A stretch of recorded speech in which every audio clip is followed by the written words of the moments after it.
నేను ఇప్పుడు కోరేది ఏంటంటే మిమ్మల్ని మీరు గవర్నమెంట్ హాస్పిటల్లో చక్కగా పనిచేస్తే ప్రైవేట్ హాస్పిటల్ ఎవరుకోరు, ఈడ సరిగా చూడరు, సరిగా మెడిసిన్ ఇవ్వరు అనేటువంటి ఒక ఆరోపణల వల్ల మీ దగ్గరికి రాకుండా అక్కడికి వెళ్తున్నారు.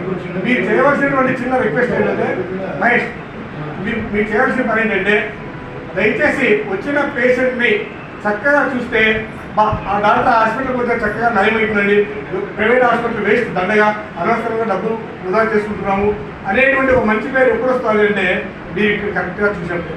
ఎందుకంటే మీకు ఇంతవరకు మీరు ప్రతి ఒక్క వ్యక్తి ఏమైనా ఇస్తారంటే ఉద్యోగం రావడం ఉద్యోగం వస్తే చాలు నేను బాగా సేవ చేయాలంటాం. ఏ చేసిన మీరు చేసే సేవే సర్వీస్. సేవ అంటే ఏమిటి అంటే ప్రతిఫలం ఆశించకుండా చేసేదే సేవ. ప్రతిఫలాన్ని ఎందుకు ఆశించకూడదు? మీకు ఆల్రెడీ గవర్నమెంట్ ప్రతిఫలం ఇస్తుంది కాబట్టి దయచేసి మళ్ళా బయట ప్రతిఫలాన్ని ఆశించుకుని మీరు పనిచేసినటువంటి అప్పుడు మీ ఆసుపత్రి కానీ ఇతర డిపార్ట్మెంట్ కానీ ఒక మంచి పేరుని